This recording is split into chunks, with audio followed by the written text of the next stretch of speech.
Ang Pilipinas ngayon. Narito na ang pinakamainit na mga balita na nakalap sa bawat sulok ng bansa. Ihahatid sa bawat Pilipino saan man kayo sa mundo. Ang Pilipinas ngayon. Pakinggan ang bawat kaganapan sa bawat lalawigan. Ito ang Pilipinas ngayon.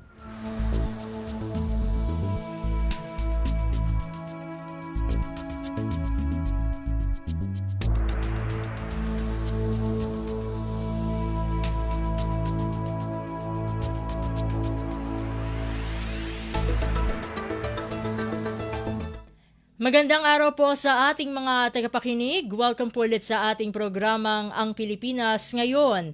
Ito po ang inyong lingkod, Steph Vicente. Samahan niyo po ako sa kabuuan ng ating palatuntunan. Tulad ng dati, mapakikinggan po ang ulat ng ating mga kapatid na himpilan sa probinsya, ang ating mga segmentong balitang negosyo at kalakalan, balitang sports at balitang artista maging ang ilan sa mga pangunahing balita mula naman dito sa ating bansa. Yan po sa kabuuan ng ating palatuntunan, ang Pilipinas Ngayon. Mga kaganapan sa Kamaynilaan at mga kalapit na lalawigan dito sa Ang Pilipinas Ngayon.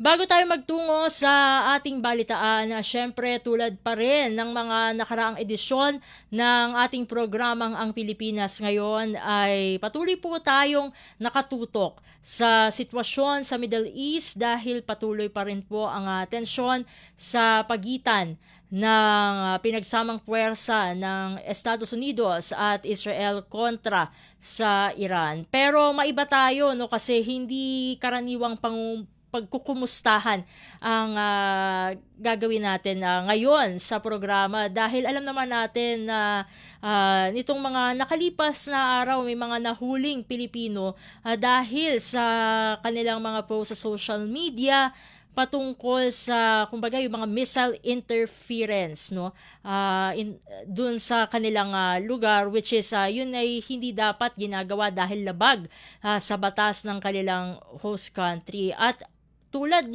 kung ating matatandaan ay naibahagi sa atin ng mga nakaraan nating guest dito sa Ang Pilipinas Ngayon na may may bukod dun sa mismong batas pagdating naman dun sa vlogging kasi nauuso yung pagva-vlog ngayon, yung content creation as a job mismo o minsan as a hobby rin naman ay kailangan may permiso pa, may permit pa para maging certified na vlogger dun sa kanilang host country. Sa pagkakataong ito sa edisyon natin ay tayo tutungo sa Oman dahil isang Filipino content creator doon ang ating makakausap. Walang iba kundi si Sir Marion Fernandez. Sir Marion, welcome po sa Ang Pilipinas Ngayon. Si Steph Vicente po ulit ito ng Radyo Pilipinas World Service. Hi there, Steph. Hello. Good afternoon sa inyo dyan sa Pilipinas. Salamat din for welcoming me to the show. Maraming salamat Sir Marion sa pagbibigay nyo ng oras para makasama po kayo dito sa Ang Pilipinas Ngayon. Bago ang lahat, anong oras na po dyan sa Oman? Dito, it's 9:04 a.m. dito ngayon sa It's basically 4 hours difference sa Pilipinas. Mas advanced sa Pilipinas ng 4 hours compared sa Oman. Umaga na pala diyan sa hindi naman masyadong nagkakalayo ang oras diyan sa Oman at dito sa Pilipinas. Bago yung talagang paksa natin ngayon kasi nga yun nga nagkalat yung mga fake news.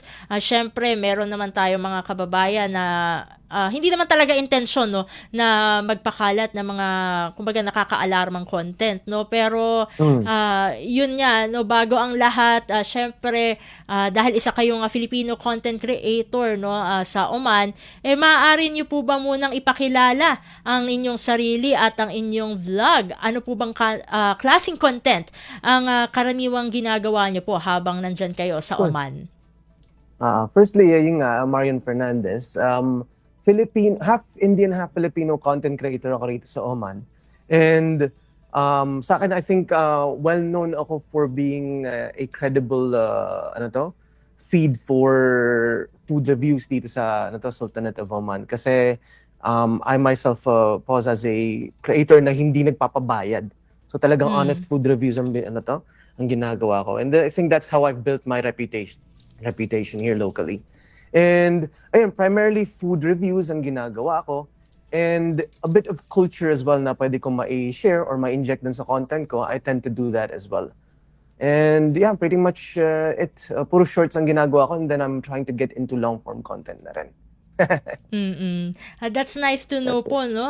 Hopefully ay sabi nyo nga no ay ngayon ay short kumbaga yung mga short forms of content, no, shorter forms of content ang inyong ginagawa, and hopefully in the future ay mas mapahaba yan po, no. Eto na, Sir Marion, sa gitna ng kasalukuyang tensyon sa gitnang silangan, ano yung personal nyong experience or observation bilang isang Pilipino, or in this case Filipino, half Indian, no, na nandyan sa Oman? Oo. Well, to be honest, Steph, this isn't, hindi to, parang, hindi to sobrang recent lang na event eh. This whole tension began as well, I think emotionally, for the locals ourselves here sa Middle East, medyo nagsimula tong discomfort na to kahit nung attacks pa lang dun sa Gaza. So, ang current tensions naman ngayon sa GCC with the whole Israel-US tensions with Iran, affected kami in a way, pero like dito sa Oman specifically, I can't say that we're so negatively impacted by these events, because here in Oman, you have to understand, and I hope the listeners also can understand, dito sa Oman, it's very peaceful. And, dito sa Oman specifically, Oman has built great ties with every nation surrounding its territories. And, kahit Iran mismo, they even publicly, through the news channels that you can find sources from, even Iran states na they have no issues with Oman. So parang sa amin, dito, I have to say, and I'm quite fortunate to state this also, na for the Filipinos or for content creators like myself, or for citizens mismo ng Oman, we're quite safe here. So, ayun lang naman. Like, personal experience ko, medyo normal pa rin naman ang pamumuhay rito.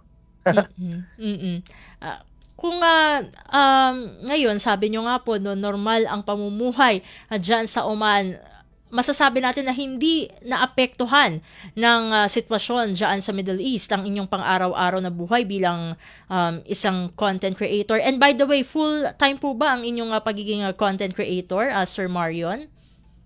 Hindi naman. I have a day job, pero I do this as a hobby. Parang talagang hobby ang pinasok ko rito sa content creation na to. Pero by profession itself, I also produce content for brands or for companies, specifically now one particular company. Talagang full-time job ko. Pero sa akin talaga pinasok ko tong content creation as a hobby until it became my career, bread and butter, if some may say. So, ayun. That's pretty much it. Sa ngayon, syempre, napag-uusapan natin, no, na medyo stricto pala, no. Siguro kung hindi man sa Oman, kundi sa mga bansa tulad ng UAE, medyo stricto sila pagdating dun sa content creation, no. Sa parte nyo po, no, bilang nandyan kayo sa Oman, may mga masasabi po bang pagbabago sa uri ng content na ginagawa nyo po ngayon dahil sa sitwasyon sa rehiyon? Halimbawa na lang po dito, no, mas nagiging maingat po ba kayo sa inyong mga pinopost online? Okay, so I guess dun sa minention mo kanina na may mga nakulong sa iba-ibang parte ng GCC rito na mga kababayan natin siguro dahil sa mga content na pinag-share nila. I think the main concern of these countries that have have given these legal consequences to those who have posted videos kasi See, number one, you have to be aware that posting these videos may cause panic sa mga nanonood.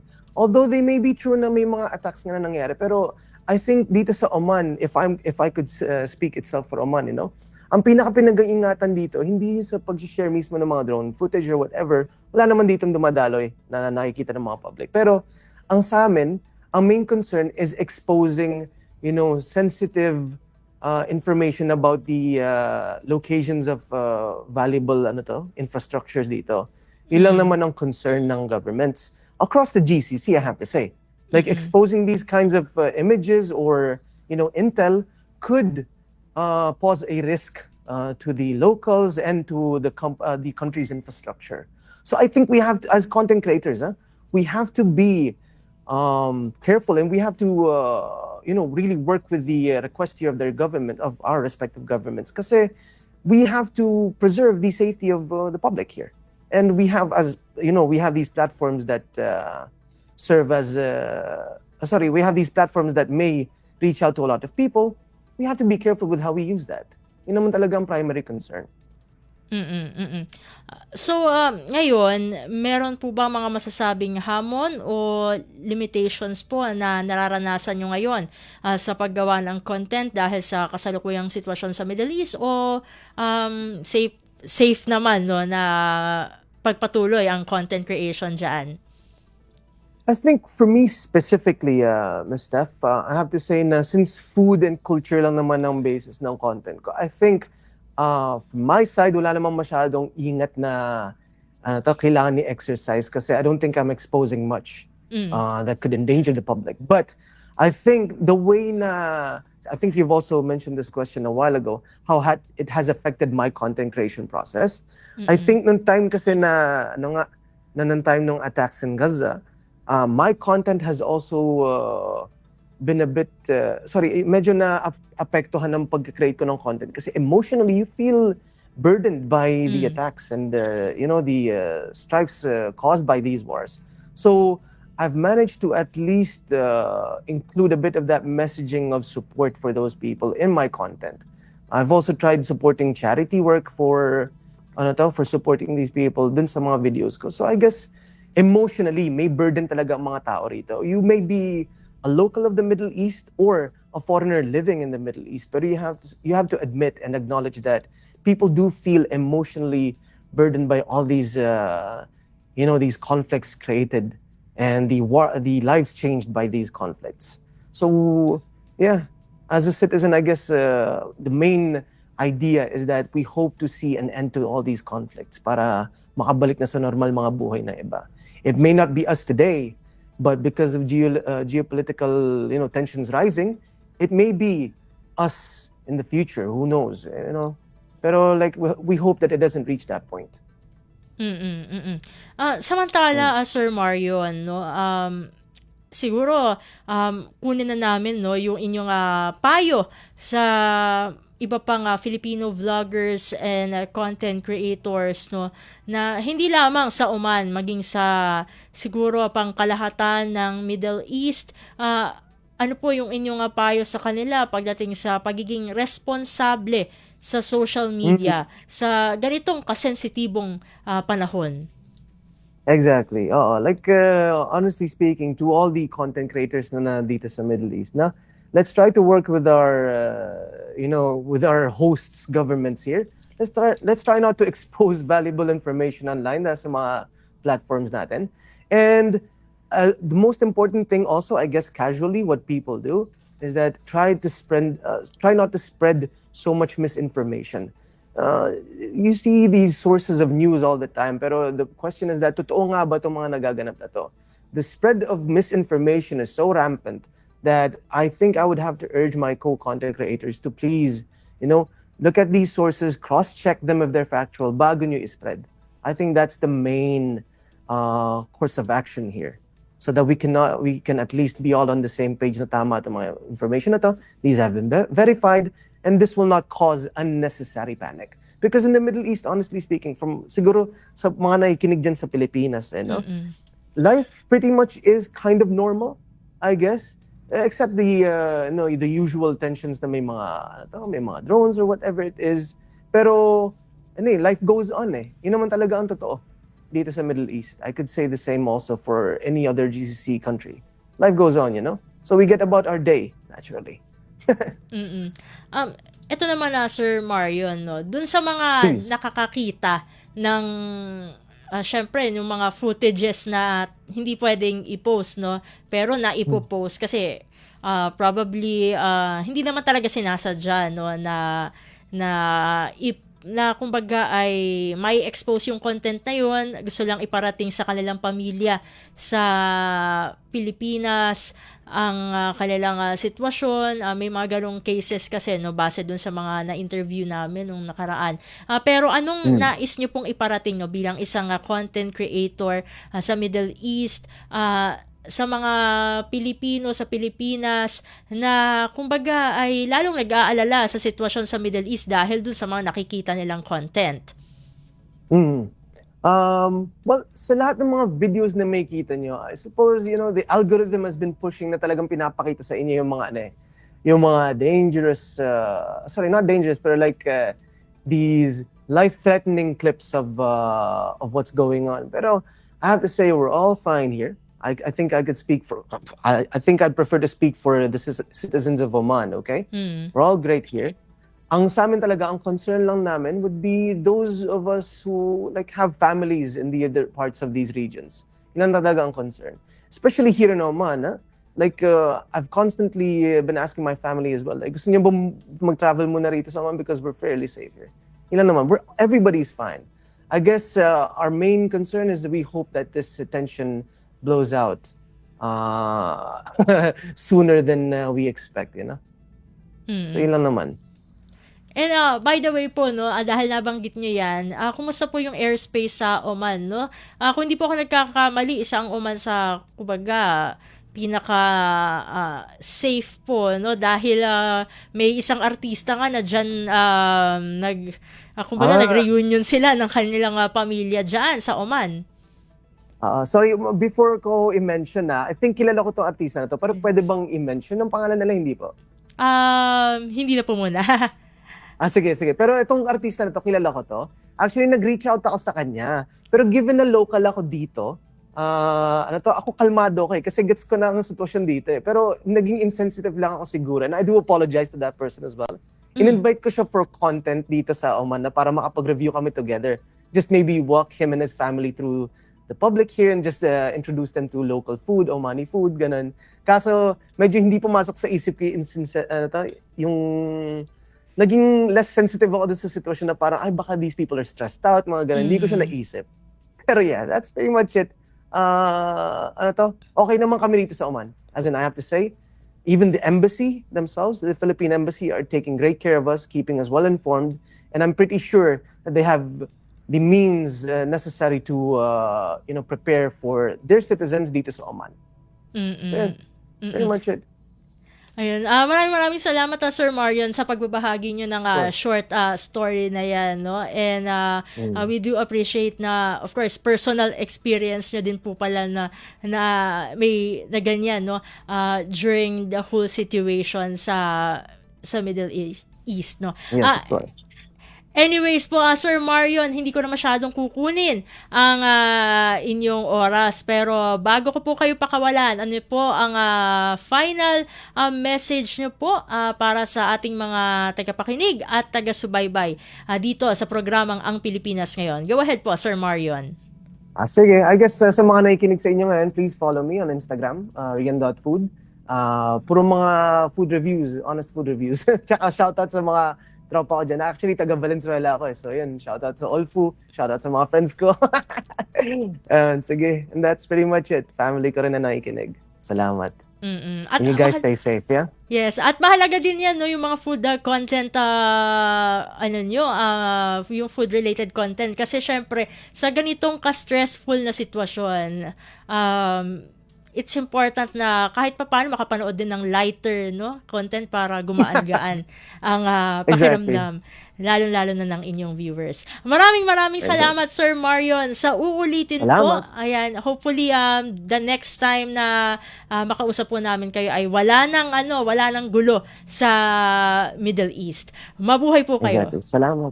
Salamat ulit, Steph. Take care.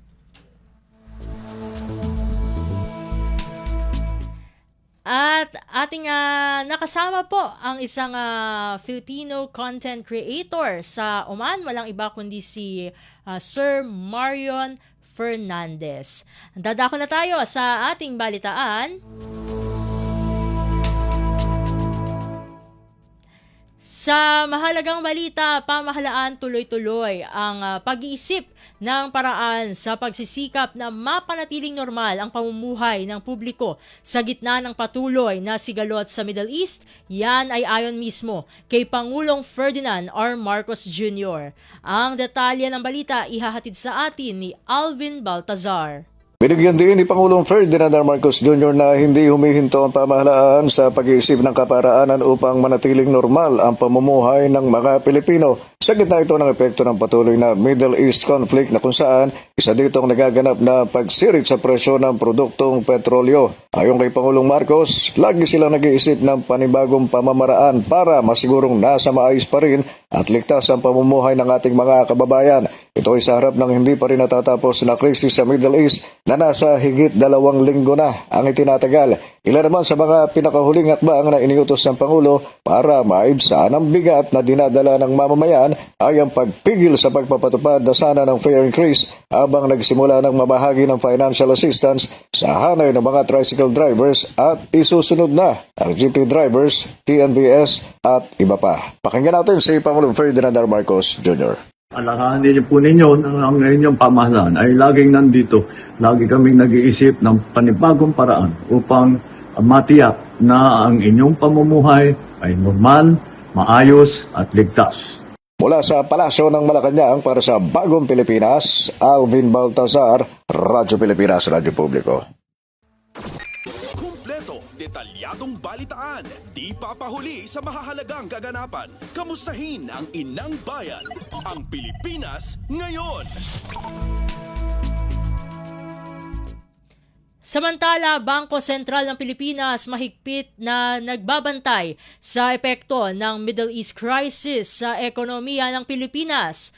Ang kabang ulat ihahatid naman sa atin ni Melanie Valdos Reyes. Mahigpit na binabantayan ng Bangko Sentral ng Pilipinas ang epekto ng nagpapatuloy na digmaan sa Middle East sa inflation at ekonomiya ng bansa.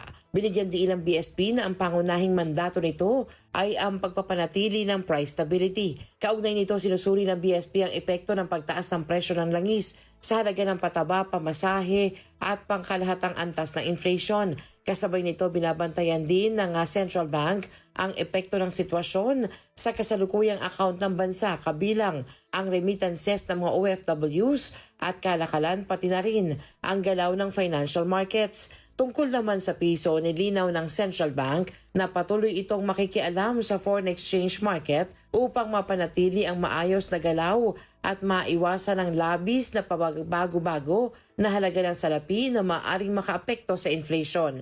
Diin ng BSP ang kanilang mga polisiya ay patuloy na ibabatay sa datos at aktual na kalagayan ng ekonomiya na siyang tatalakayin sa nakatakdang policy meeting sa April 23. Samantala, umaasa din ang Central Bank sa kaligtasan ng mga overseas Filipino workers at iba pang sibilyan sa apektadong rehiyon. Para sa Bagong Pilipinas, Melanie Valdos Reyes, Radyo Pilipinas, Radyo Publiko. Pasada ng mga balita mula sa Pilipinas para sa mga Pilipino saan man sa mundo. Ang Pilipinas ngayon.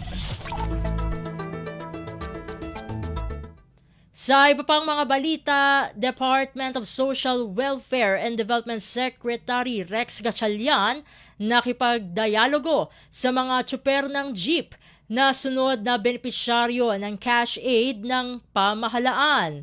Ang detalye ng balita ihahatid sa atin ni Mary Ann Bastasa. Kasunod ng pag-iikot sa mga payout site ng cash aid distribution para sa PUV drivers, nakipagkamustahan din si DSWD Secretary Rex Gatchalian sa ilang mga jeepney drivers sa Litex IBP Road sa Quezon City. Dito personal na pinakinggan ng kalihim ang hinaing ng mga tsoper mula sa lupang Pangako Everlasting Litex jeepney operators at nagbahagi ng impormasyon hinggil sa mga programang maaaring makatulong sa kanilang kabuhayan. Alinsunod yan sa direktiba ni Pangulong Ferdinand R. Marcos Jr. na agarang tugunan ang pangailangan ng sektor ng transportasyon. Dito ay tiniyak ng kalihim na puspusan ang hakbang ngayon ng gobyerno para mabigyan sila ng agarang suporta gaya na lang ng pagsama sa kanila sa susunod na benepisyaryo ng cash assistance sa ilalim ng Assistance to Individuals in Crisis Situation o AICS. Target ng DSWD na makumpleto ang pamahagi ng cash aid sa mga PUV drivers sa Metro Manila bago ang Semana Santa para agad na may pagpatuloy din ang distribusyon sa iba pang mga probinsya at transport group sa buong bansa. Mula sa DSWD para sa Bagong Pilipinas, Mera Bastasa, Radyo Pilipinas, Radyo Publiko. Kumpleto, detalyadong balitaan, di papahuli sa mahahalagang kaganapan. Kamustahin ang inang bayan, ang Pilipinas ngayon. Samantala, planong magpatupad ng isang truckers group ng panibagong dagdag singil sa kanilang serbisyo sa gitna ng pandaigdigang krisis sa langis. Aminado ang Confederation of Truckers Association of the Philippines o CTAP na malaki ang epekto ng oil price hike sa kanilang hanay, subalit may responsibilidad sila upang suportahan ang ekonomiya ng bansa. Sinabi ni CTAP President Mary Zapata na napagdesisyon na nila na magpatupad ng 30% increase sa kanilang serbisyo batay sa pagpalo sa 90 pesos kada litro ng langis. Pero dahil sa patuloy na taas presyo ng mga produktong petrolyo ay posibleng humirit pa aniya sila ng karagdagang singil sa kanilang serbisyo. Continuing na naman nga ang pagtaas. Another worry ulit para sa amin yan kung how we are going to get an additional increase on the rate dahil sasabihin naman sa amin ng aming mga kliyente, increase lang kaya sakripisyo muna tayo lahat. Si CTAP President Mary Zapata.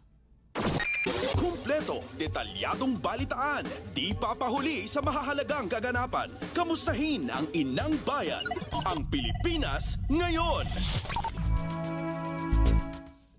Sa iba pang mga ulat, binigyang diin ni Department of Science and Technology o DOST Secretary Renato Solidum Jr. na napapanahon na upang matutukan na ng bansa ang pagdevelop pa ng electric mobility at pagbuo ng national charging infrastructure.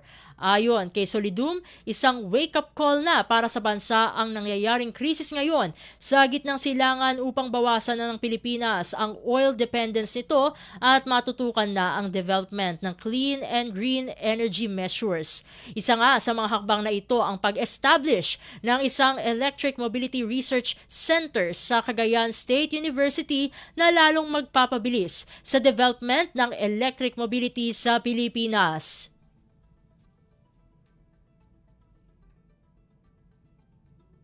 What needs to be done, though, is aside from developing this, we need to have a national charging infrastructure. And the best way is to make it charged by solar. Yan ang tinig ni DOST Secretary Renato Solidum Jr. Pasada ng mga balita mula sa Pilipinas para sa mga Pilipino saan man sa mundo. Ang Pilipinas ngayon. Samantala, nagpahayag ng kanilang commitment ang Kamara upang maghanap ng mga paraan at maglatag ng mga solusyon upang mabawasan kahit papaano ang epekto ng pagsipa ng presyo ng langis bunsod ng kaguluhan sa Middle East. Sa talumpati ni House Speaker Faustino Boji III, sinabi nitong handang umaksyon ang 20th Congress upang salagin ang nararamdaman ngayong global crisis. Dagdag pa ng House Speaker, handa ang Kamara na pakinggan ang sentimiento ng sambayanang Pilipino. The 20th Congress stands ready. We will act decisively, responsibly to lessen the impacts brought about by the global crisis. Hindi po kami titigil sa paghahanap ng paraan upang malampasan natin ang hamon at maitawid natin ang buhay ng bawat pamilyang Pilipino. Si House Speaker Faustino Boji D. III. Kumpleto, detalyadong balitaan, di papahuli sa mahahalagang kaganapan. Kamustahin ang inang bayan, ang Pilipinas ngayon. Sa iba pang mga balita, House Panel Chair, hinikayat ang Department of Labor and Employment o DOLE at pribadong sektor na palawakin ang work-from-home setup sa gitna ng nagpapatuloy na taas presyo ng petrolyo. Ang kabuang ulat ihahatid naman sa atin ni Kathleen Forbes. Tinimok ni House Committee on Labor and Employment Chair Jolo Revilla ang DOLE at ang mga pribadong kumpanya na palawakin ang work from home at flexible work arrangements sa gitna ng krisis sa langis dulot ng tensyon sa Middle East. Ayon kay Revilla, mahalagang manguna ang DOLE sa paglalabas ng malinaw na guidelines upang maprotektahan ang karapatan ng mga manggagawa habang isinusulong ang ganitong setup. Binigyan diin niya na ang patuloy na tensyon sa Middle East ay nakakaapekto na sa supply at presyo ng langis sa buong mundo na direktang tumatama sa Pilipinas bilang oil importing country. Kaya malaking tulong anya ang pagbabawas ng mga bumabiyahing manggagawa upang makatipid sa limitadong supply ng gasolina ng Pilipinas. Bukod sa pagtitipid, makakabawas din umano ito sa gastusin ng mga kumpanya habang pinapanatili ang pagiging produktibo ng mga kawani. Pilit pa niya panahon na para gawing bahagi ng long-term labor policy ang flexible work arrangements, hindi lang bilang benepisyo kundi bilang estratehikong tugon sa mga krisis tulad nito. Para sa Bagong Pilipinas, Kathleen Forbes, Radyo Pilipinas, Radyo Publiko. Pasada ng mga balita mula sa Pilipinas para sa mga Pilipino saan man sa mundo. Ang Pilipinas ngayon. Sa iba pang mga ulat, Senado handang magsagawa ng special session para maipasa ang panukalang amyenda sa Biofuels Act kung kinakailangan. Ang detalye ng balita ihahatid naman sa atin ni Nympha Asuncion. Giniit ni Senador Sherwin Gatchalian na kailangan pang pag-aralang mabuti ang magiging epekto ng panukalang amyenda sa Biofuels Act. Ito'y matapos magsara ang sesyon ng Senado kahapon nang hindi na mapasa ang naturang panukala na sertipikadong urgent bill ng Malacanang at isa sa mga tinitinglang paraan para mapababa ang presyo ngayon ng produktong petrolyo. Paliwanag ni Gatchalian, kailangan pa kasi ng masusing pag-aaral ng panukala lalo na tinatayang nasa 400,000 na mga magsasaka at processing plant workers ang inaasahang maapektuhan nito. Kailangan rin anya na pag-aralan kung tunay na bababa ang presyo ng langis sa pagsuspindi ng limit sa mandatory locally sourced biofuel blending requirement. Pinahayag ng senador na kung makikita base sa mga pag-aaral na malaki ang magiging epekto nito para maibsan ang pasanin sa presyo ng produktong petrolyo, ay handa ang Senado na magsagawa ng special session para maipasa ang panukala. Narito ang bahagi ng pahayag ni Senador Gatchalian. Well, kailangan pang pag-aralan ng mabuti dahil almost 400,000 farmers as well as mga processing plant workers ng ethanol ang maapektuhan kung papayagan mag-import. Kung talagang sa pag-aaral malaking impact sa consumers, pwede mag-special session. Committed ang Senado doon na magko-convene kami for a special session. Mula Senado para sa Bagong Pilipinas, Nympha Asuncion, Radyo Pilipinas, Radyo Publiko. Kumpleto, detalyadong balitaan, di papahuli sa mahahalagang kaganapan. Kamustahin ang inang bayan, ang Pilipinas ngayon. Samantala, nakikiusap ang Philippine Amalgamated Supermarkets Association sa publiko na huwag bumili ng higit pa sa kanilang pangangailangan upang mapatagal ang stable na presyo ng mga bilihin. Ayon kay Philippine Amalgamated Supermarkets Association President Stephen Cua, oras kasi na mag-panic buying ang publiko ay hindi pa tatagal. Sa 3 araw ay mauubos ang laman ng supermarkets. Oras na mangyari ito ay mapipilitan na ang mga supermarkets maging ang mga manufacturers na mag-produce ng bagong batch ng mga produkto na siya namang sasalungayon sa nagtataasang presyo ng krudo, dahilan para humiling na rin ang manufacturers at supermarkets ng dagdag presyo sa mga bilihin. Huwag mo nga tayong bumili more than what we need, no? Para tumagal ang presyo as it is, no? Of course, kung biglang pumutok, may unang nagsigaw na magtatasa sila, maaaring magsunuran yung iba. Kaya let's not give them reason to do that, no? There are some stores which may experience some additional buying, no? Pero hindi you can hardly define it as panic buying. Yeah. So let's keep it that way. Once nag-panic buy, 3 days ubusan laman ng supermarkets. Si Philippine Amalgamated Supermarkets Association President Steven Kuwa. Kumpleto, detalyadong balitaan, di papahuli sa mahahalagang kaganapan. Kamustahin ang inang bayan, ang Pilipinas ngayon.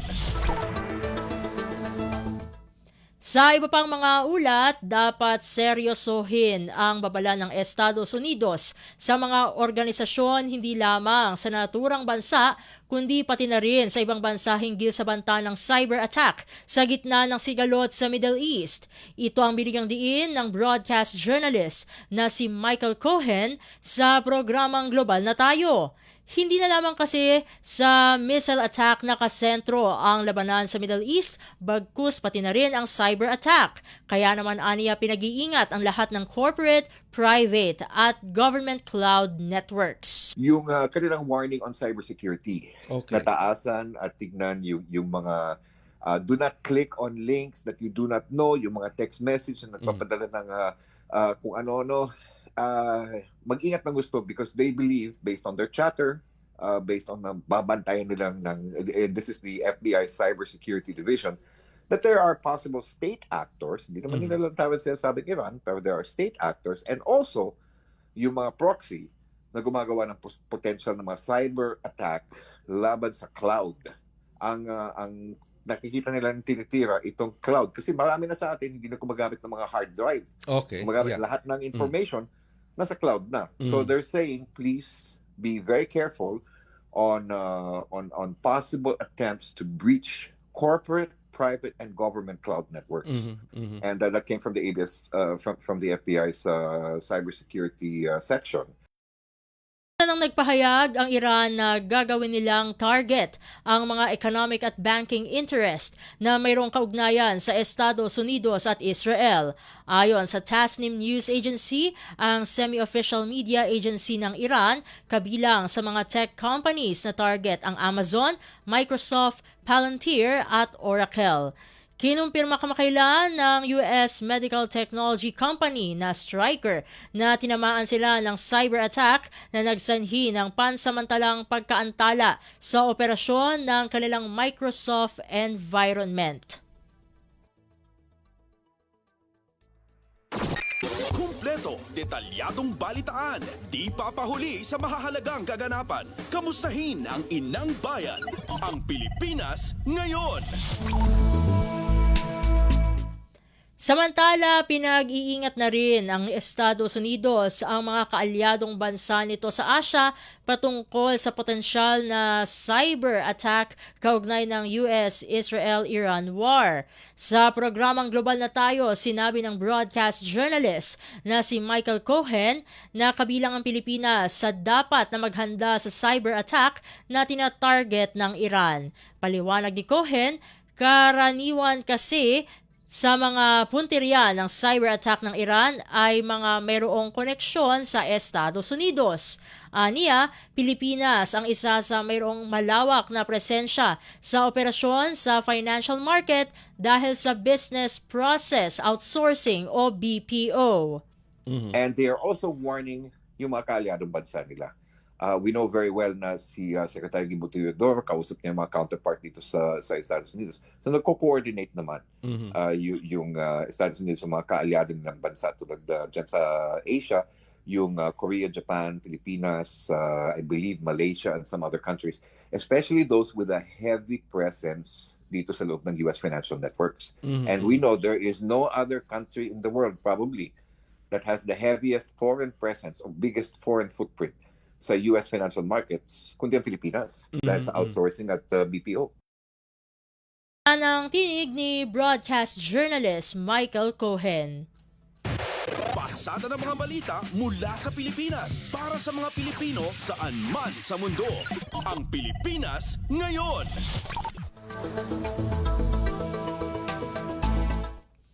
At iyan ang mga maiinit na kaganapan para sa araw na ito. Samantala, ating antabayanan ang mga ulat mula sa ating mga kapatid na himpilan sa probinsya para sa bugso ng ating regional news sa pagbabalik ng Ang Pilipinas Ngayon makalipas lamang ang ilang mga paalala. Garantisadong solusyon at aksyon ang handog sa iyo ng Bagong Pilipinas Presidential Action Center. Sundin lang ang mga sumusunod para makakuha ng appointment. Para sa wala pang eGov.ph app account, panoorin ang video para malaman kung paano gumawa ng account. Kung meron ng account sa eGov.ph app, mag-login dito. Saka hanapin ang online registration tab para sa Bagong Pilipinas Presidential Action Center. Pindutin ito para makita ang available na government services. Piliin ang serbisyo na iyong kailangan mula sa listahan. I-upload ang requirements ng serbisyong kailangan mo. Pumili ng petsa at oras kung kailan nais pumunta sa Bagong Pilipinas Presidential Action Center. I-submit na ang iyong application at bigyan ng pagkakataon na ma-review ang iyong isinumiting requirements. Hintayin ang QR code para sa kumpirmasyon ng iyong schedule. Makakatanggap ka ng text message para malaman kung naaprubahan ito.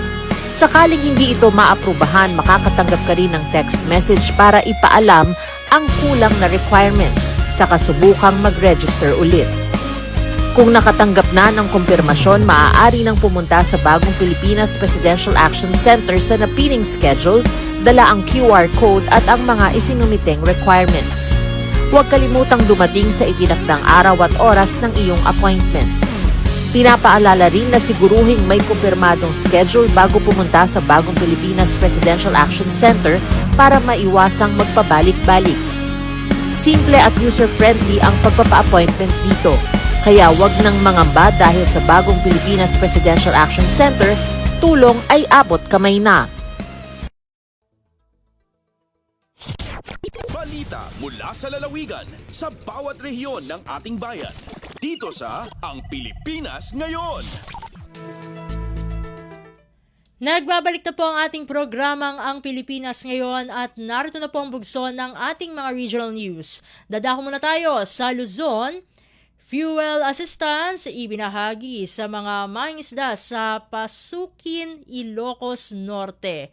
Ang kabuulat ihahatid sa atin live na live ni Jude Pitpitan mula sa Lawag. Go ahead, Jude.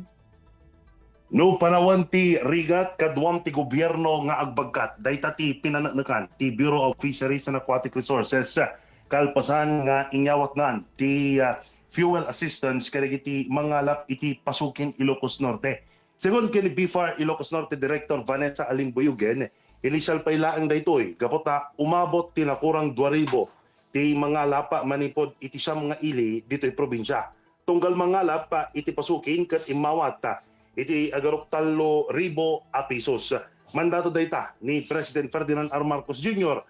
Siguraduhan na matulungan amin na sektor ng apektado iti panagnato ti presyo ti produkto petrolyo gubay ti gulo ijay Middle East. Manipod iti syudad ti Lawag, Jude Pitpitan para iti Radyo Pilipinas World Service. Balita mula sa lalawigan sa bawat rehiyon ng ating bayan. Dito sa Ang Pilipinas Ngayon. Inyong napakinggan ang ulat ni Jude Pitpitan mula sa Lawag. Puntahan naman natin ang Agoo, DepEd Region 1 nakahanda na para sa Region 1 Athletic Association Meet 2026. Narito si Glenda Sarak para sa balita. Nakasaganan ti DepEd Region 1 para iti panakaisayang ka ti Region 1 Athletic Association no R1AM Meet 2026 ang maangay ton Abril 5 aginggat 11 iti Candon City, Ilocos Sur. Iti naangay a press conference iti DepEd Regional Office 1 iti syudad ti San Fernando, La Union. Impanamnama ti ahensya an asikaso an imbag ti tunggal banag para iti paayam. Sigon kini Darius Nieto, Project Development Officer for ti DepEd Region 1. Manamnama ang makipasat iti R1AM Meet 2026, tinasarok 15,000 a delegado a pakaramanan dagiti atleta, coaches, trainer, opisyales, kan staff. Impanamnama ti handshot das a supply ti danom, kanda dumapay nga aramatan dagiti delegado, nang runatan ng pintastik ordinasyon itinagbaatan ti DepEd kan ti city government ti Kandon. Nalukoy mat ni DepEd Region 1 Assistant Regional Director Roda Razon, dagiti atleta ang mangipakita iti disiplina kan kinapigsa kadagiti salyanda apa ay ayam. Manipod ago la Union, Glando Bakungan, Sarak, para iti Radyo Pilipinas World Service. Balita mula sa lalawigan sa bawat rehiyon ng ating bayan. Dito sa Ang Pilipinas Ngayon. Inyong napakinggan ang ulat ni Glenda Sarak mula sa Agoo. Dakoy naman natin ang rehiyon ng Kabisayaan. Isang gasolinahan sa Eastern Samar sinampahan ng kaso dahil sa overpricing. Ang detalye ng balita ihahatid naman sa atin ni Daisy Belizar mula sa Borongan. Iginpahayag ang Philippine National Police nga may ada duha nga gasolinahan hanlasod ang gimpasakaan hing kaso tungod ang ginaaligar nga profiteering o sobra nga pato nga presyohan gasolina samtang padayon ang pag-umentohan presyo ang petrolyo tungod ang tensyon sa Middle East. Ang isa nga kaso ni ginsampahay Eastern Samar diin ginakusaran ang tag-iyan gasolinahan nga nagbaligyan gasolina nga labaw ha opisyal nga presyo sa merkado. Ang isa naman ang Nueva Vizcaya. Sigun ang PNP ang kaso nagtikang reportan publiko pinaagihan 911 nga emergency system. Samtang ginhangyuhan Department of Energy and PNP nga bantayan aton mga gasolinahan nga dayon lang nga nagsasara samtang may ada price hike ngan siguraduon ang husto nga implementasyon han paghitaas ang presyo. Sumalahan PNP inabot na 372 nga gasolinahan na bugos nga nasod ang nagreport nga nagsara. Tika nga Borongan City ini Daisy Lalosa Bilizar para Radyo Pilipinas World Service. Balita mula sa lalawigan sa bawat rehiyon ng ating bayan. Dito sa Ang Pilipinas Ngayon. Inyong napakinggan ang ulat ni Daisy Belizar mula sa Borongan. Puntahan naman natin ang Sogod, BFP Southern Leyte, nagsagawa ng Community Fire Safety Awareness Wellness Program. Ang kabang ulat ihahatid sa atin ni Ruel Bugnos. Malampuson nga gipahigayon sa Bureau of Fire Protection Southern Leyte ang Community Fire Safety Awareness and Wellness Program kagahapong adlaw, Marso 18, 2026 sa DGM Gymnasium sa lungsod sa Tumasopos, Southern Leyte. Ang maong inisyatiba gipangunahan ni Fire Chief Inspector Victor Igbuhay, ang Acting Provincial Fire Marshal uban sa hugot nga kooperasyon sa lokal nga kagamhanan sa Tumasopos ug sa probinsyal nga panggamhanan sa Southern Leyte. Gawas sa pagtudlo mahitungod sa sunog nakadawat usab ang mga lumulupyo og libreng serbisyo. Partikular na ang medical mission diin gipahigayon ng libreng check-up, panghatag og tambal o bitamina pinagi ni Municipal Health Officer Dr. Dalia Layo o sa mga medical staff gikan sa Provincial Health Services Office ubos sa pagdumalan ni Dr. Feliciano Matibag Jr. Ado na po'y legal consultation diin gihatag ang libre nga konsultasyon sa balaod nila ni Fire Senior Inspector Attorney Ernst Weltan, Senior Fire Officer 1 Attorney Brian Acuña, Attorney Giovanni Cristian Plateros ug si Attorney Medardo Basco Jr. Ang Tumasopos Fire Station sa panguna ni Municipal Fire Marshal Senior Fire Officer 4 Ariel Caindoy ni paambit og mahinungdanong kahibalo mahitungod sa paglikay sa sunog. Samtang ang mga EMS personnel gikan sa Malitbog Fire Station nagtudlo usab og first aid home care og CPR lectures aron nga maandam ang mga residente sa panahon sa emerhensiya. Dako ang pasalamat sa BFP Southern Leyte sa tanang ahensya ug mga personahe nga nitabang aron nga mamahimo nga mabulokon ug mapuslano ng mga programa alang sa pagtukod og usa ka luwas ug lig-on nga komunidad. Mula sa Radyo Pilipinas Sogod, ito si Roel Bugnos para sa Radyo Pilipinas World Service. Balita mula sa lalawigan sa bawat rehiyon ng ating bayan. Dito sa Ang Pilipinas Ngayon. Inyong napakinggan ang ulat ni Roel Bugnos mula sa Sogod. Dumako naman tayo sa rehiyon ng Mindanao.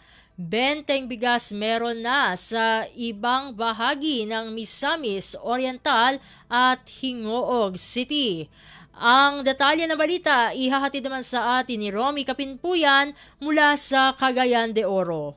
Gikan sa maynudanong paglunsad sa 20 pesos rice project kon benteng bigas meron na dinhi sa Misamis Oriental ning bulan sa Marso. Gingusgan kini nga magpadayon sa kagamahanang probinsyal sa Misamis Oriental. Niadtong Marso 13, nagpahigayon og laing hugna sa rollout activity sa nasampit nga programa sa nagkadayang lugar. Gilangkuban kini sa Purok 5, Barangay Pangasian ug Barangay San Luis sa Hingoog City, Barangay Pahindong sa Medina ug lakip sa lungsod usab sa Villanueva. Kahinumduman nga ang 20 pesos rice project implementation nasubay sa nasudnong programa diin nagtingwang mabaligya sa katawan ang baratong bugas nga mokantidad sa 20 pesos per kilo. Gisiguro usab nga mga indigent families ug vulnerable sector ang matagan og priority niini. Hugot ang suporta ni Governor Juliet Oy niini ingon man usab ang pagpatuman sa affordability agenda ug pagbaton sa food security ning probinsya. Pinaagi nini, nagtuo si Governor Oy nga daling mapakunod ang kapobrehon kung dunay panagiusa og patas nga oportunidad ang tanang katawhan ngadto sa paglambo. Gikan sa Radyo Pilipinas Cagayan de Oro, ito si Romy Kapinpuyan para sa Radyo Pilipinas World Service. Balita mula sa lalawigan sa bawat rehiyon ng ating bayan. Dito sa Ang Pilipinas Ngayon. Inyong napakinggan ang ulat ni Romy Kapinpuyan mula sa Cagayan de Oro. Pumunta naman tayo sa Zamboanga, school-based anti-drug information caravan, matagumpay na isinagawa sa lungsod ng Zamboanga. Narito si Shirley Espino para sa balita. Ya tiene buen éxito el conducta del School-Based Anti-Drug Information Caravan na siyudad de Zamboanga. El actividad de conducir na Barangay San Roque sa siyudad que organiza el Barangay Anti-Drug Abuse Council o BADAC. Diferente mag-opisina y ahensya de gobierno. Ella participa na menciona o symposium que objeto dale bastante información con el mga estudyante acerca el mal epekto de droga prohibido. Uno ya la opisina de salud que discute acerca el epekto de salud y psychological la usada de droga prohibido. Otro ahensya como el Philippine Drug Enforcement Agency y Philippine National Police, ella discute también acerca el drug abuse prevention y anti-bullying. Desde RP Zamboanga is si Shirley Espino para na Radyo Pilipinas World Service. Balita mula sa lalawigan sa bawat rehiyon ng ating bayan. Dito sa Ang Pilipinas Ngayon.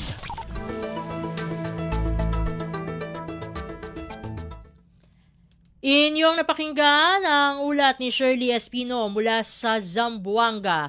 Pumunta naman tayo sa Butuan.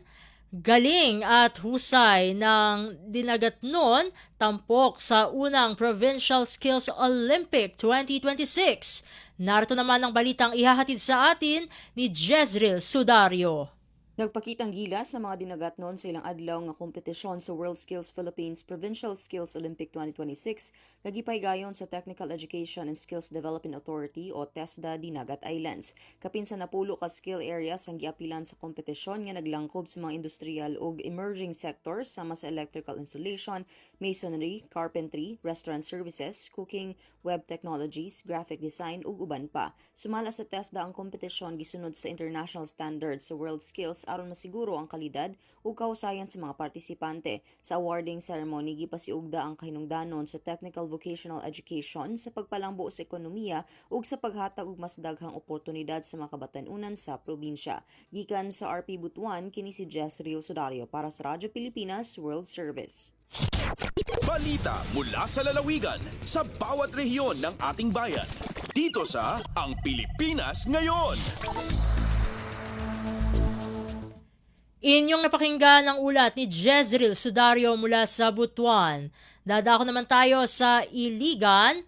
Sektor ng agrikultura sa Iligan City umaasa sa tulong ng pamahalaan laban sa oil price hike. Ang detalye ng balita ihahatid sa atin ni Sharif Timhar Habib Majid. Naglawom ang mga mag-umaog mananagat sa Iligan City sa umaabot nga ayuda sa gobyerno, taliwala sa padayon nga pagsaka sa presyo sa petrolyo. Matud sa usa ka mag-uuma nga si Tiburcio Tagaktak, dako ang iyang pasalamat sa gobyerno ug kay Presidente Ferdinand R. Marcos Jr. ug nagtuo siya nga makatabang kini aron maminusan ang ilang gasto sa pagpanguma. Papasalamat sa bang usa ka mananagat nga si Manuel Pandana tungod kay adunay pagpakabana ang gobyerno sa mga sama nila. Dugang pa niya dako kayong tabang nga bisan unsang financial support ang ihatag kanila. Una na nga gisiguro ni Presidente Marcos Jr. ang pagpatuman sa 3,000 pesos nga fuel subsidy alang sa kapin sa 50,000 ka mga mag-uuma ug mananagata lakip ang dugang hinabang nga gilawmang ipanghatag karong Abril. Tumong sa gobyerno nga maminusan ang epekto sa taas nga presyo sa lana ug mapadayon ang igo nga produksyon sa pagkaon sa nasud. Gikan sa Radyo Pilipinas Iligan, kini Sheriff Timhar, alang sa Radyo Pilipinas World Service. Balita mula sa lalawigan sa bawat rehiyon ng ating bayan. Dito sa Ang Pilipinas Ngayon. Inyong napakinggan ang ulat ni Sheriff Timhar Habib Majid mula sa Iligan. Dito na nagtatapos ang bugso ng ating mga regional news. Dadako na tayo sa ating segmentong Balitang Negosyo at Kalakalan na ihahatid sa atin ng ating kasamang si Bea Gaza de Guzman. Mabilis ang trivia, dagdag talino. Heto na ang Dagling Kaalaman. Itigil na ang paggamit ng iyong telepono sa banyo. Maaari itong humantong sa almoranas ayon sa isang ulat. Nalaman sa isang bagong pag-aaral na ang pagsasabay ng oras sa banyo sa oras ng telepono ay nauugnay sa 46% na mas malaking panganib ng almoranas. Kaya pagdating sa banyo, pumasok at lumabas at isave ang iyong scroll para sa ibang pagkakataon. Kaunting kaalaman na malaking dagdag talino. Abangan muli ang susunod na Dagling Kaalaman. Lagay ng ekonomiya, kalakalan, negosyo at iba pa. Atin ang alamin dito sa Ang Pilipinas Ngayon.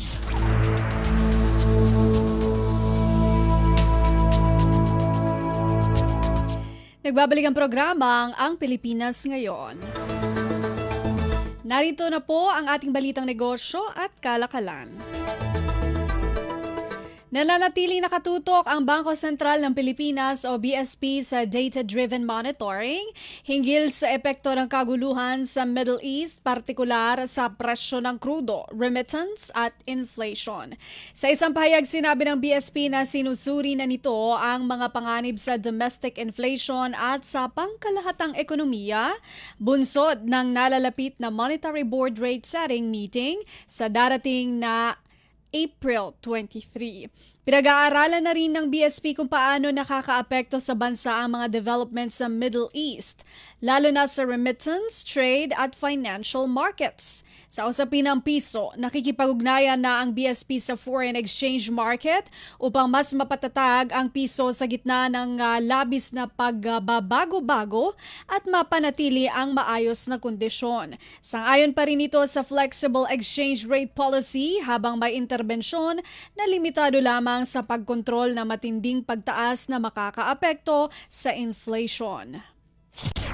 Lagay ng ekonomiya, kalakalan, negosyo at iba pa. Atin ang alamin dito sa Ang Pilipinas Ngayon.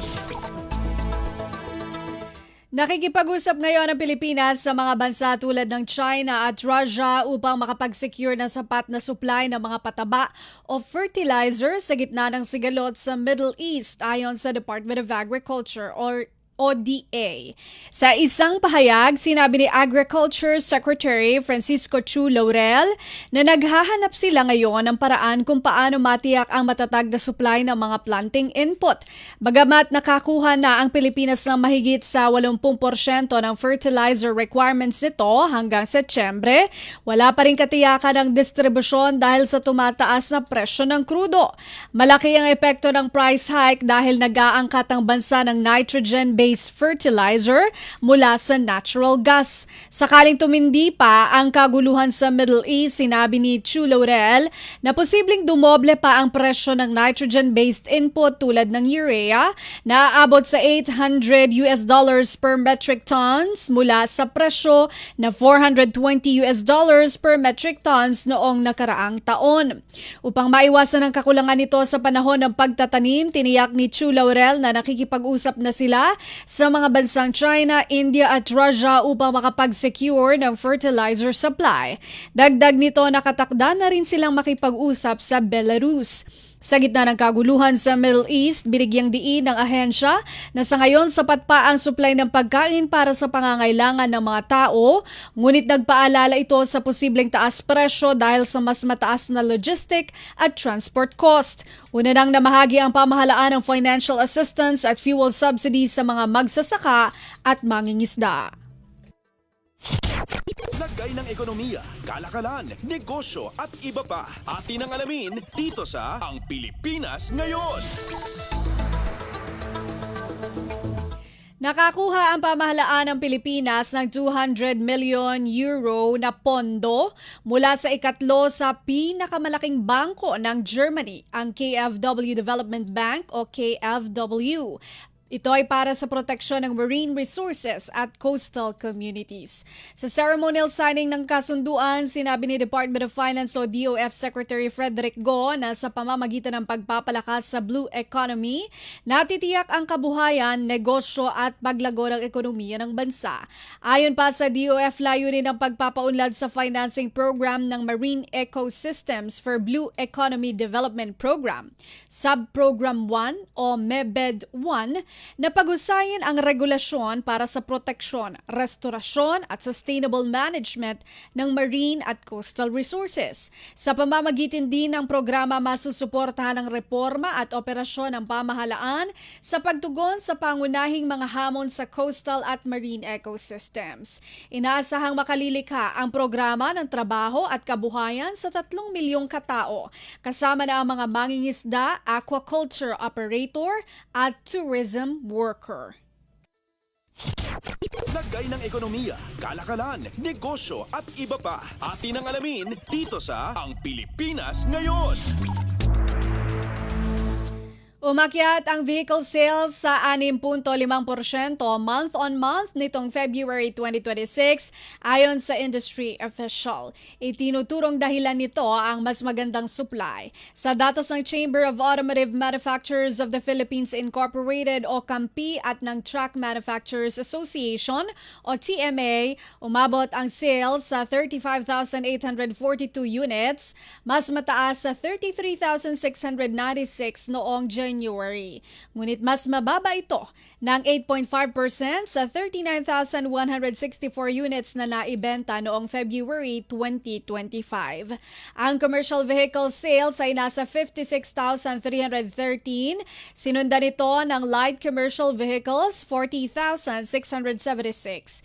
Asian utility vehicles o AUVs, 13,906. Passenger cars, 13,225, light-duty trucks at buses, 1,114, medium-duty trucks at buses, 537, at heavy-duty trucks, 80. Sinabi ni CAMPI President Jose Maria Atienza na karamihan sa mga brand ay may mas mataas na demand. Bagamat ikinatuwa ng CAMPI ang mas matatag na outlook nitong Pebrero mula sa market drop noong ikalawang quarter ng nakaraang taon, ipinangangamba din nila ang sigalot sa Middle East na maaaring makaapekto sa consumer demand. Ayon sa CAMPI, pinalalawig ngayon ang alternatibo sa mass energy efficient at electrified na sasakyan para sa mas matipid na opsyon. Lagay ng ekonomiya, kalakalan, negosyo at iba pa. Atin ang alamin dito sa Ang Pilipinas Ngayon.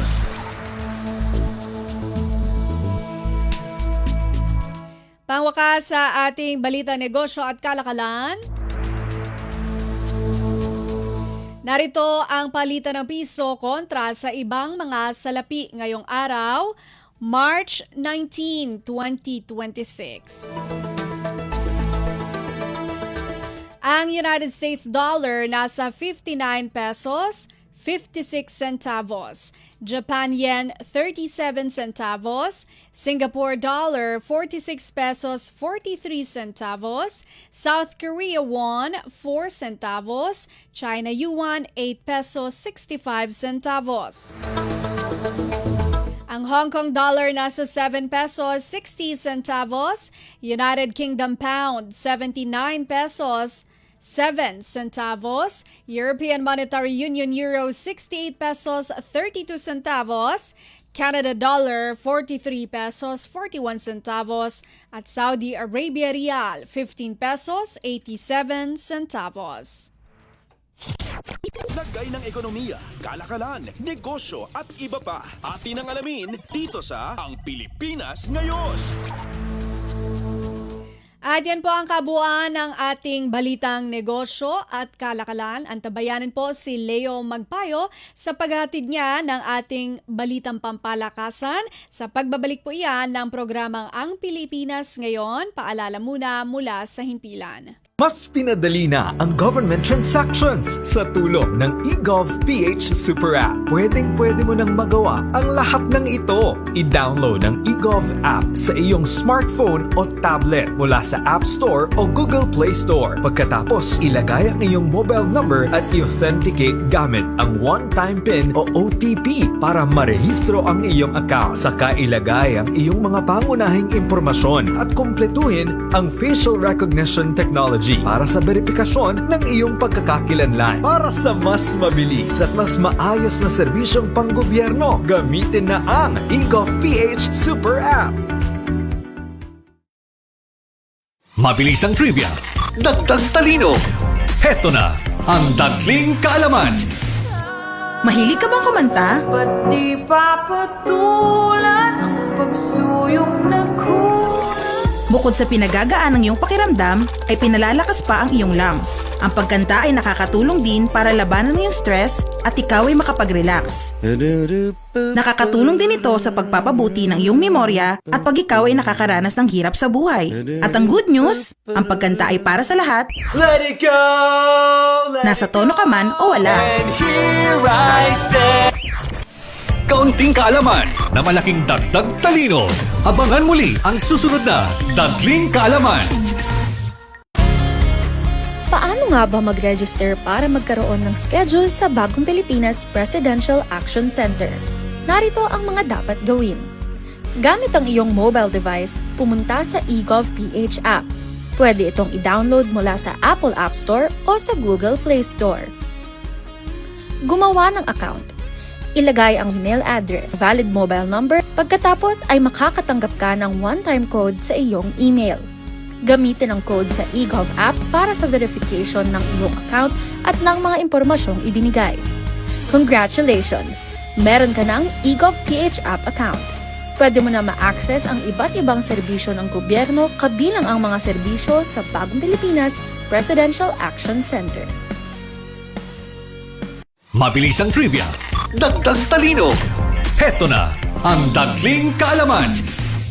Alam mo ba na ang Pacific Ring of Fire ay tahanan ng mahigit 75% ng mga aktibong bulkan sa buong mundo? Matatagpuan ito sa paligid ng Pacific Ocean at dito nagaganap ang pinakamaraming lindol dahil sa patuloy ng paggalaw ng mga tectonic plates. Sa Pilipinas, bahagi tayo ng Pacific Ring of Fire kung kaya't madalas tayong makaranas ng pagputok ng bulkan at mga lindol. Meron tayong mahigit na 20 aktibong bulkan, kabilang dito ang Bulkang Mayon, Taal at Mount Pinatubo, ilan sa mga pinakakilalang bulkan sa buong mundo. Kaunting kaalaman na malaking dagdag talino. Abangan muli ang susunod na Dagling Kaalaman. Updates at pinakahuling mga usapin sa mundo ng palakasan. Atin ang pakinggan dito sa Ang Pilipinas Ngayon.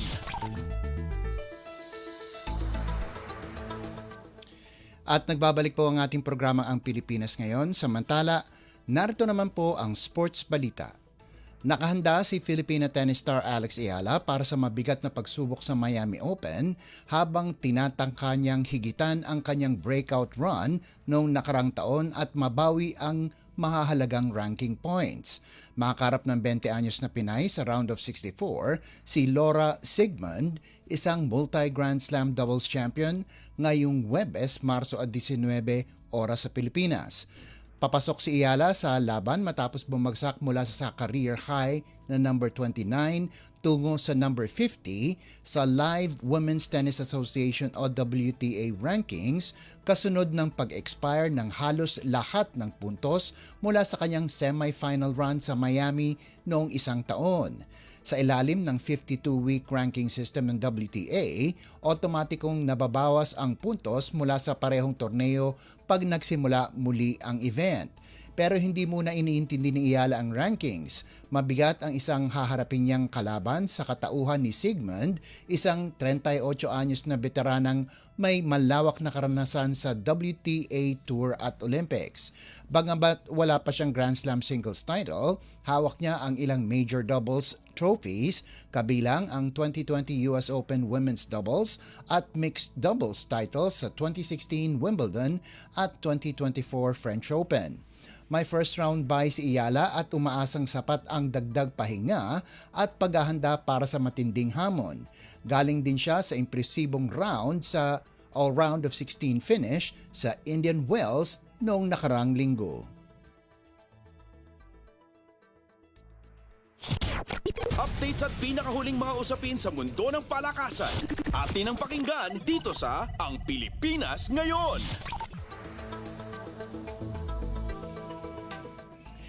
Tinambakan ng Meralco ang Converge 109-88 matapos makaahon mula sa mabagal na simula para sa kanilang unang panalo sa PBA Season 50 Commissioner's Cup Miyerkules na gabi sa Inares Center sa Antipolo. Medyo kinapitan ng kalawang ang Bolts sa umpisa pero nang makuha nila ang kanilang ritmo, tuloy-tuloy na ang pag-arangkada at ibinaon nila ang Fiber Xers sa ikalawang sunod na talo sa loob ng 3 laro. Mula sa manipis na 55-52 na abante sa third quarter, kumamada ang Meralco na matinding 17-3 run para tuluyang itakas ang laro. Bumida si CJ Cancino na sumabog ng 20 sa kanyang 23 puntos sa second half kasama ang 3 at 2 4-point plays. Nagpakilala rin ang import na si Marvin Jones sa kanyang unang PBA game. Nakapagtala ito ng 29 na puntos at 8 rebounds habang nagambag si Chris Newsome ng 19 kasama ang isang one-handed dunk laban sa 7-footer na si Kyler Kelly na napaggising sa Bolts mula sa mabagal na simula. Walang Juan Gomez de Leaño ang Converge pero sinubukan ni Alex Stockton punan ang puwang sa kanyang 18 puntos. May 16 si Justin Arana habang nag-double-double si Justin Baltasar na may 12 puntos at 15 rebounds. Si Kelly ay nagtala ng 13 puntos, 9 na rebounds at 5 blocks. Updates at pinakahuling mga usapin sa mundo ng palakasan. Atin ang pakinggan dito sa Ang Pilipinas Ngayon. Nagpakawala si Sam Cantada ng career high 32 puntos para itulak ang National University sa matinding 24-26, 25-17, 21-25, 25-18 at 15-8 panalo kontra University of the Philippines sa UAAP Season 88 Women's Volleyball Miyerkules sa Smart Araneta Coliseum. Sa rematch na inaasahang pangungunahan ni Vange Alinsug at Nina Itang, si Cantada ang tunay na bumida. Pagbalik mula sa right shin injury na nagpahinto sa kanya noong unang laban nila, siya ang naghatid sa Lady Bulldogs sa kanilang ika-6 na panalo sa 8 laro para manatili sa ikalawang pwesto sa team standings. Hindi mapigilan si Cantada, may 27 kills, 3 blocks, 2 aces, bukod pa sa 18 receptions at 13 digs sa isang kompletong performance. Naging shootout ang 5 set, tampok ang palitan ng puntos ni Cantada at Ara Panike laban kina Jelay Gahero at Kian Ulango ng UP. Pero NU ang may huling sigaw, bumangon mula sa 1-2 na pagkakaiwan at kumawala sa 5th set para makuha ang kanilang revenge win. Nagambag si Panike ng 19 na puntos habang nagsama sina Chams Maaya at Alinsug para sa kabuang 15 puntos. May 5 puntos at 21 excellent cents naman si Abigail Pono. Bumagsak sa 3-5 ang UP kahit may malalakas na laro si Gahero at Ulango na may 22 at 20 puntos. Ramdam din ng Fighting Maroons ang pagkawala ni Cashay Dongalio na hindi na makakapaglaro sa natitirang bahagi ng season dahil sa left knee injury. Updates at pinakahuling mga usapin sa mundo ng palakasan. Atin ang pakinggan dito sa Ang Pilipinas Ngayon. At bilang pangwawakas sa ating segmentong sports balita, nais panatilihing buhay ng NextLed ang pag-asa para sa top 4 kontra PLDT sa isang napakahalagang laban sa Premier Volleyball League o PVL All-Filipino Conference, Huwebes, sa PhilOil Playtime Center. Naputol ng Chameleons ang 4 na magkakasunod na talo matapos talunin ang Zeus Coffee Thunderbells. Muling binubuhay ang kampanyang nagsimula sa 3 sunod-sunod na panalo matapos ang malaking pagbabago sa roster. Hawak ang 4-4 kartada, kailangan ng NextLed na talunin ng PLDT at umasa na hindi madagdagan ng panalo ng Akari at Creamline na kapwa may 5-3 record. Posibleng magresulta ito sa multi-team tie para sa huling 2 pwesto sa semis. Pero para sa Chameleons, malinaw ang misyon, pigilan ang nag-aapoy na PLDT na may 4 na magkakasunod na panalo.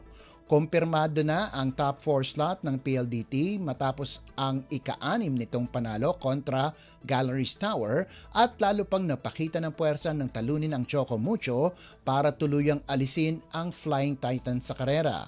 Nananatiling sentro ng aksyon ang NextLed PLDT sa pangunguna ni Brooke Van Sickle laban kina Savvy Davison, Kim D, Majoy Baron at Micah Reyes. Updates at pinakahuling mga usapin sa mundo ng palakasan. Atin ang pakinggan dito sa Ang Pilipinas Ngayon.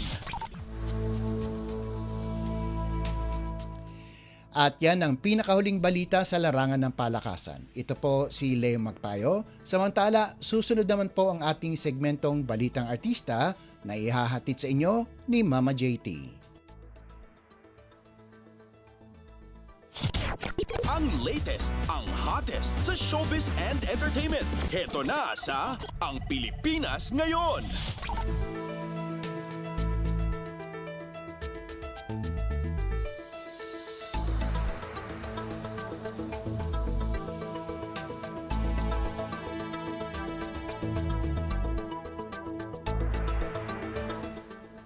Halo, magandang araw sa ating mga chismoso at chismosang nag-aabang ng mga trending na balita sa mundo ng showbiz.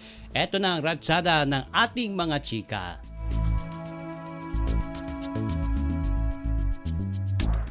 Nagpakita ng matibay na suporta ang aktres na si Bella Padilla sa industriya ng pelikulang Pilipino matapos dumalo sa hearing ng House of Representatives tungkol sa panukalang pagtatatag ng Philippine Film Commission. Bagamat hindi niya natapos ang hearing dahil sa kanyang trabaho, ibinahagi niya ang kanyang karanasan sa paggawa ng pelikula sa ibang bansa kung saan pinapahalagahan ang kalidad ng Pinoy films kahit maliit ang budget. Ipinahayag din ni Bella ang kanyang lungkot sa kakulangan ng suporta at pagmamalaki ng ilang Pilipino sa sariling pelikula kumpara sa mas mataas na appreciation mula sa mga dayuhan. Gayunpaman, naging positibo siya sa panukalang batas na isinusulong ni Representative Javi Benitez na layong magbigay ng patas na benepisyo, pondo at oportunidad sa mga filmmaker. Sa uli, nangako si Bella na patuloy niyang susuportahan ng industriya at umaasang makakatulong ang panukalang batas upang mas mapaunlad ang pelikulang Pilipino. Ang latest, ang hottest sa showbiz and entertainment. Heto na sa Ang Pilipinas Ngayon. Samantala, kinilala ang Asian songbird na si Regine Velasquez Alcacid bilang Billboard Philippines Woman of the Year 2026 bilang patunay ng kanyang patuloy na impluensya at ambag sa original Filipino music o OPM. Kinilala kasi ng Billboard si Regine bilang isang haligi ng industriya dahil sa kanyang husay sa pagkanta at malaking cultural impact. Pararangalangan siya sa Billboard Philippines Women in Music 2026 sa March 24 kung saan makakasama rin ang iba pang awardees tulad ni na KZ Tandingan, Yeng Constantino, Bini, G22 at Lolita Carbon. Masayang tinanggap ng fans ang parangal, ngunit ibinahagi rin ni Regina na nakakaranas siya ng stage anxiety kamakailan, bagamat sinabi niyang maayos naman siya at maaaring bahagi lang ito ng pagtanda. Ang latest, ang hottest sa showbiz and entertainment. Heto na sa Ang Pilipinas Ngayon. Eto, masaya at suportado ng anak ni Aiko Melendez na si Andre Iliana ang relasyon ng kanyang ina kay Juan Mig Bondok. Ayon kay Andre, kitang-kita niya ang kaligayahan ng kanyang mommy at boto siya kung sakaling magdesisyon itong magpakasal muli. Ikwinento rin niya na sweet at masaya ang magkasintahan at maayos ang pakikitungo ni Juan Mig sa kanyang pamilya. Nagbibigay pangaraw ito ng payo at nagsisikap maging malapit sa kanila. Sa kabuuan, bukas at suportado si Andre sa posibilidad ng muling pag-aasawa ng kanyang ina basta't ito ay tunay na masaya. Ang latest, ang hottest sa showbiz and entertainment. Heto na sa Ang Pilipinas Ngayon. At sa uli nating chika for today, nagkita na ang itong sina Eman Bacosa Pacquiao at Rahil Birria na parehong nauugnay kay Jillian Ward. Sa isang TikTok video, makikita ang maayos nilang pagkikita, pagbabatian at pagbibigay ng papuri sa isa't isa. Tila walang tensyon nga na nakikita sa pagitan nila. Matatanda ang dati ng may hamon pa si Rahil ng sparring kay Eman dahil sa koneksyon nila kay Jillian. Samantala, lalo pang umingay ang issue matapos mapansin ng netizens ang mga pagbabago sa social media posts at ilang makahulugang mensahe ni Eman na tila nagpapahiwatig ng mas komplikadong sitwasyon sa pagitan nilang tatlo. Sa kabuuan, maayos ang naging pagkikita ng dalawa pero nanatiling ang usap-usapan ang tunay na estado ng relasyon nila kay Jillian. Ang latest, ang hottest sa showbiz and entertainment. Heto na sa Ang Pilipinas Ngayon. At wala na po tayong sapat na oras para sa ating balitang artista. Maraming salamat po mga ka-chismis sa pakikinig sa aking mga chika for today. Ako po si Mama JT para sa Radyo Pilipinas World Service. Nagbabalik na po si Steph Vicente. Ang latest, ang hottest sa showbiz and entertainment. Heto na sa Ang Pilipinas Ngayon. At yan na po ang kabuuan ng ating programa para sa araw na ito. Ito pong muli ang inyong lingkod, Steph Vicente. Mabuhay po tayong mga Pilipino. At yan ang Pilipinas Ngayon. Muling samahan sa parehong oras at alamin ang pinakahuling mga kaganapan at balita saan man kayo naroon. Ang Pilipinas Ngayon.